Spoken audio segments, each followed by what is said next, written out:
تاهل تاريخي. واش غنقول لك اليوم سيتي با فاسيل باش وصلنا لهذه المرحله. سيتي ان باركور ديفيسيل.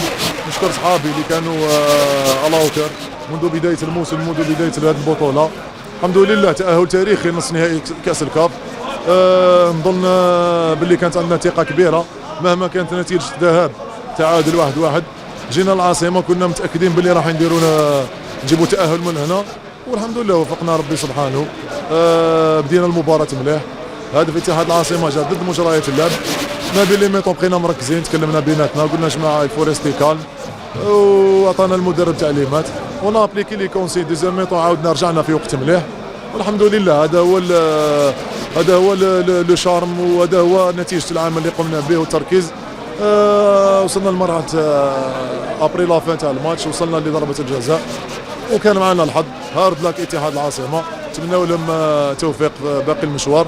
فريق عنده خبره في هذه المنافسه، فريق فاز بها وفريق كان المرشح. الحمد لله حنا كما يقولوا التعب تاعنا ما راحش باطل. نهديو هذا التاهل جميع الانصار المتنقلين اليوم، الحمد لله ما يروحوا فرحانين ان شاء الله، ما خيبناهمش.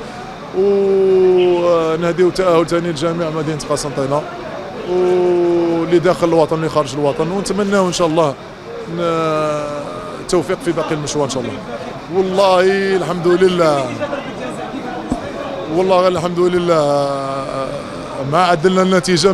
مشيت ديريكتومون لونترينور مضويلي نحييه، كانت عنده شجاعه. كلمته وقلت له راني واجد، تقدر تتكل عليا في ضربات الجزاء، وربي ان شاء الله نأهل الفريق ونعاون صحابي ونفرح كامل الناس ان شاء الله، مدينه قسنطينه وشعبها وجميع انصار شباب قسنطينه. وكما كان الحال كانت عندي الجرأه وتحملت المسؤوليه، وهذه هي الفو افوار دي كاركتير باش دو ديسيدي كيما يقولوا بور بروندر ان تيل ديسيزيون. لازم تكون عندك الشجاعه، والحمد لله تكلت على ربي وكانت عندي الشجاعه. وكلمته وقلت له راني تايق في نفسي، باذن الله نفرحك ونفرح الشعب ونفرح كامل ليكيب ونعاون صحابي كما كان الحال.